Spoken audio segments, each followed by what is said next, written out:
Be Careful What You Wish For by Shaun, Koole. Our story starts with two brothers, Adrian and Seth Smith. Adrian was 17 and Seth 13. They lived with their mother and father, Mr. and Mrs. Smith, the doctors. Seth was about to start high school and was so excited but also worried. High school came with peer pressure, bullying, dating, and a whole lot more. However, Adrian, his older brother, had seen it all and knew the ropes. He was about to finish.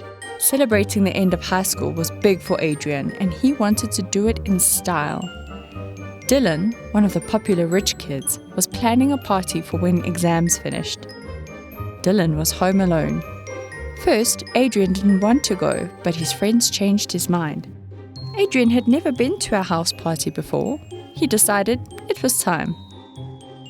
Adrian did everything right to make sure he made it to the party, getting straight A's in his exams and never skipping chores. His parents were so proud they promised him a trip to the sea, their favorite place to visit. The day after Adrian got his marks, he asked his parents if he could go to the party.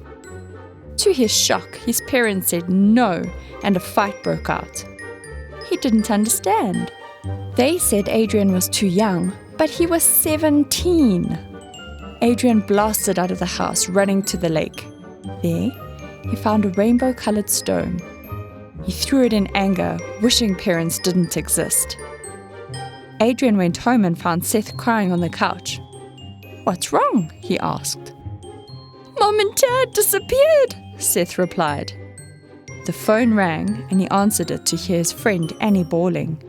Her parents had vanished into thin air too. Adrian realized his wish had come true. A day later, it was clear. Parents from across the world were gone. The final year kids went to Dylan's party. Everyone roamed free, eating all the junk they wanted and staying up late. Soon, the kids started getting sick, but there was no one to take care of them. A lot of them really started to miss their parents. Adrian knew he had to reverse the wish. He ran to the lake in search of the stone, searching for hours but finding nothing. Then, as he turned to leave, he saw it glimmering in the sun. He made another wish, this time for all parents to return. Adrian put the stone in his pocket, then ran home, but nothing had changed. There were still no parents.